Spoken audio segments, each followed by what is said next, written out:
کہ نبی صلی اللہ علیہ وسلم نے جو اچھے اخلاق کے اصول بتائے وہ کیا تھے.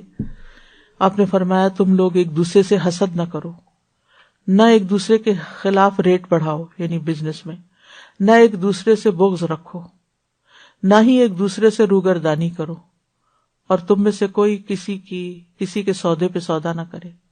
یعنی اگر کسی نے سودا کر لیا ہے تو تم زیادہ پیسے دے کے اس کا توڑا کے خود نہ کرو. اور اے اللہ کے بندو بھائی بھائی بن جاؤ، مسلمان کا بھائی ہے، نہ وہ اس پہ ظلم کرتا ہے، نہ اسے ذلیل کرتا ہے، نہ اس سے جھوٹ بولتا ہے، نہ اسے حقیر سمجھتا ہے. یہ ہے اخلاق، نہ ظلم، نہ ذلیل کرنا، نہ جھوٹ بولنا، نہ حقیر سمجھنا. اگر یہ خرابیاں نکل جائیں لوگوں کے اندر سے تو سارے مسائل ہی حل ہو جائیں. آپ نے فرمایا کسی آدمی کے برا ہونے کے لیے اتنا ہی کافی ہے کہ وہ اپنے مسلمان بھائی کو حقیر سمجھے. لیکن آپ دیکھیں کہ بعض اوقات ہم کہتے نہیں ہم حقیر تو نہیں سمجھتے، لیکن کسی کا مذاق اڑا رہے ہوتے ہیں، کسی پہ باتیں بنا رہے ہوتے ہیں، کسی کے اوپر کوئی طنز کر رہے ہوتے ہیں.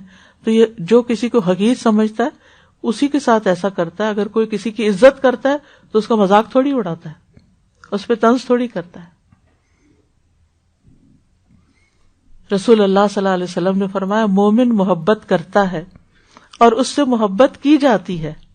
یعنی وہ بھی محبت کرتا ہے، لوگ بھی اس سے محبت کرتے ہیں، اور اس بندے میں کوئی خیر نہیں جو نہ محبت کرتا ہے اور نہ اس سے کوئی محبت کرتا ہے، بس لیے دیے رہتا ہے.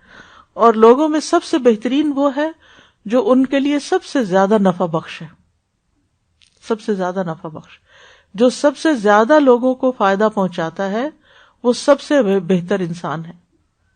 اب ہمیں اپنے بارے میں سوچنا چاہیے کہ ہم دوسروں کو کس کس شکل میں کیا فائدہ پہنچا سکتے ہیں، اور سب سے زیادہ ان کو کس چیز سے فائدہ ہو سکتا ہے. بعض اوقات کوئی کرنے کا کام بتا کے، اور بعض اوقات کوئی نہ کرنے کا کام اس سے روک کے. اور اس کے علاوہ تو ظاہری مادی شکلیں تو بہت سی ہو سکتی ہیں.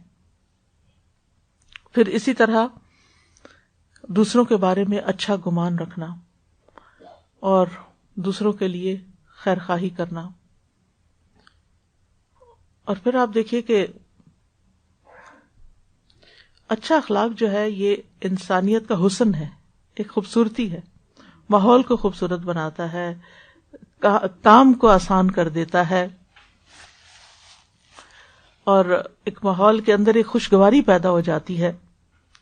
آپ دوسروں کی رعایت کرتے ہیں، دوسروں کے معاملے اور مصلحت کو سمجھنے کی کوشش کرتے ہیں، اور اس کے ساتھ ساتھ اپنے فرائض بھی ادا کرتے ہیں، کیونکہ سب سے زیادہ مسائل وہاں پیدا ہوتے ہیں جب انسان اپنا فرض ادا